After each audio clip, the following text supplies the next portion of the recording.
pretty good, Mark. Right. Well done. Thanks, Mark. Good evening. Hello. That's what I was looking for. I didn't think I was here by myself. Looking around, looks like we got a good looking crowd here. Good looking. I'm glad I'm not the only one.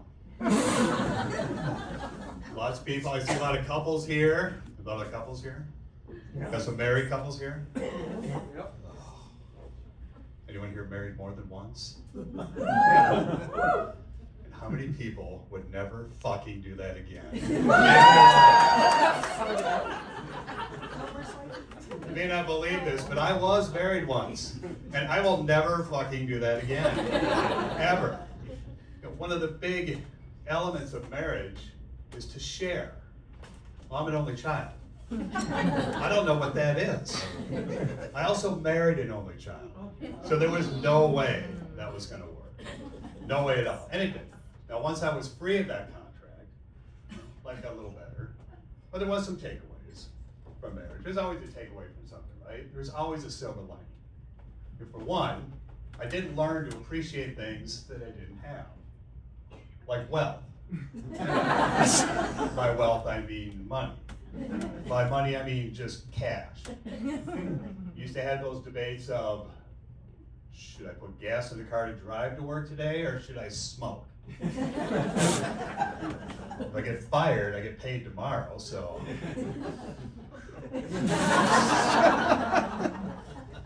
And I built a very high tolerance for alcohol. The strongest muscle in my body is my liver. Thanks, honey. But that was over. I was single. I was single for quite some time. Thanks for that. And I told my friends, eventually when I meet someone, if I date again, I want to date somebody that doesn't have the vices that I have. And my friends would tell me, Michael, that woman doesn't exist for you. But eventually I did meet someone that didn't have my vices. She never smoked. She doesn't drink. A little emotionally unstable. That's my end right there. Early on in our dating, when we started dating, she was going through a divorce of her own. Somewhat ugly divorce, like most of them are. And at one point, she made the statement of, I will never get married again, ever. My heart. I almost proposed. Almost proposed right there. Now, we've been dating for some time, and you know, dating at this age, the conversations are a lot different than they were in my 20s. Remember the conversations in your 20s when you were dating? Unless you are in your 20s, and you're probably still having them. In your 20s, the relationship conversations are like, oh, what are your dreams? What are your goals? How many children would you like to have? Gross. When you get to this age, it's more like, what have you had done? Oh no. How many medical issues do you have? What's wrong with you? How many kids do you have? With how many women?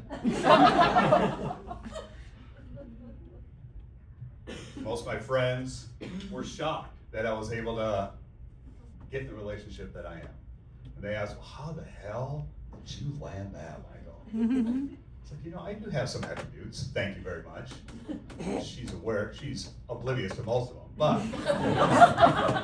there's a few. I work in insurance. Thank you very much. For about 12 years now. And I used to work in auto repair, worked in the auto repair industry for a long time.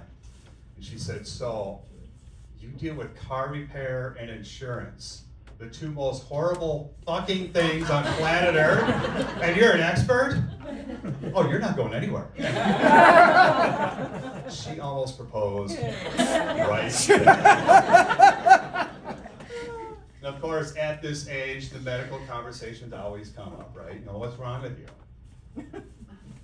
And sometimes it's stated just like that. You know, what have you had done? Now, most of us, when you get to this age, there's been some bumps in the road, right? You've had some stuff done. There's been some incidents, there's been some scares, some things come up. Now her medical history is rather empty. It's a lot like my 401k. Me, there's been a few bumps in the road. I do have Crohn's disease. Which apparently our host has been dying to live my life.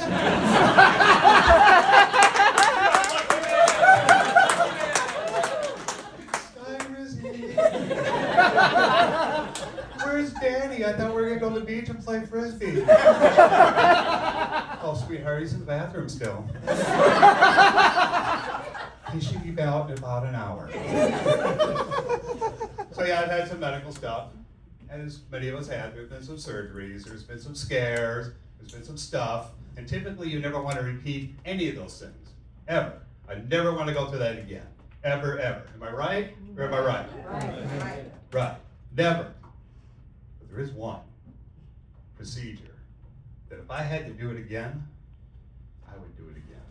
Not because it was so wonderful and such a great experience, but because it was probably one of the greatest things I've ever done.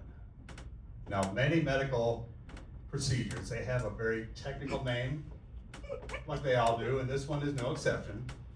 I simply call it the cure. A simple outpatient procedure to stop the spread of Michael.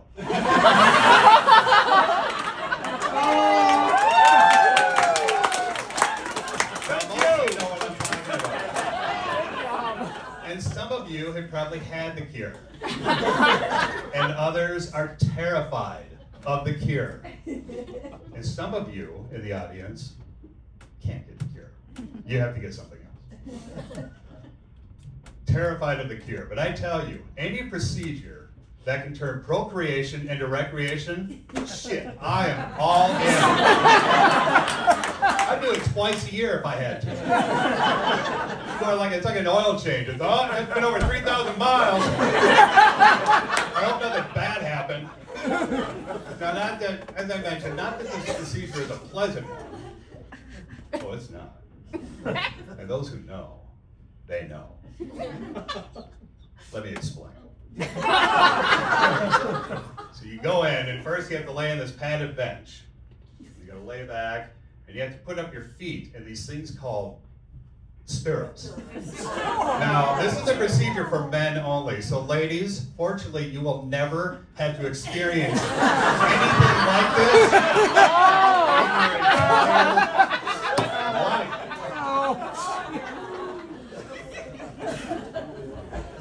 I've never felt so vulnerable. Scoot down.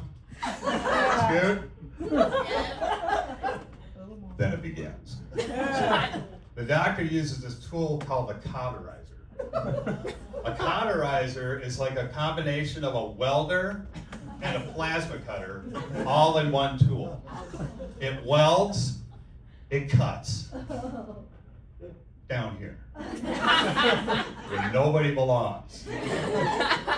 As you're strapped up, saddled up, stirruped up, there's buzzing sounds. There's lightning. There's smoke. And that smell. It's like bacon.